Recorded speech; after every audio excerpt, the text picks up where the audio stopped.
So lab has called me and they need to do a draw on my patient. They're drawing a potassium level. They asked me if I would come and pause my line and flush it. I have no IV fluids running, but I do still need to pause my line if I had IV fluids running. And I need to ensure I flush the line at the T-piece so that they have a fresh draw with no medication or no other fluids behind it. It doesn't matter if you have NS running in the line, you still need to flush your line. You never know what drugs can be hiding, and it is beyond a scope of practice of a phlebotomist to flush any drugs. So this is a safety process for our patients. So I'm going to remove my blue cap. My end is clean. I'm going to place my flush on and cross thread it. I'm going to flush my IV, make sure everything feels good. Phlebotomy is right behind me, and they're going to be able to draw with the PIVO now.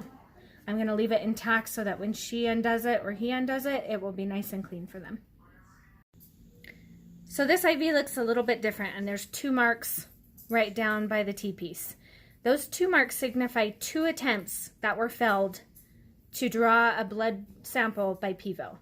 If there are 2 attempts that have been failed, the line should no longer be tried to draw blood by a PIVO device. So therefore, this line cannot be drawn from. It needs to be a peripheral IV stick for a blood draw.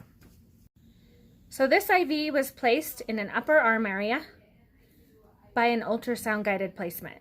It's a harder stick of a patient. We needed to ultrasound guide it in. It's a longer BD AutoGuard needle with the catheter. So we need to ensure that this line is a little bit protected and nice and neat.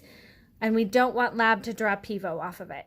So the way we signify to lab that this is not a PIVO drawable line is we tally mark with 2 marks right beside the T-piece. This is a universal communication, regardless of why we can't draw from this line, that you are not allowed to use a PIVO on this line. So if you have a line that should not be PIVO'd, 2 tally marks, and that is the communication lab needs that it is not drawable.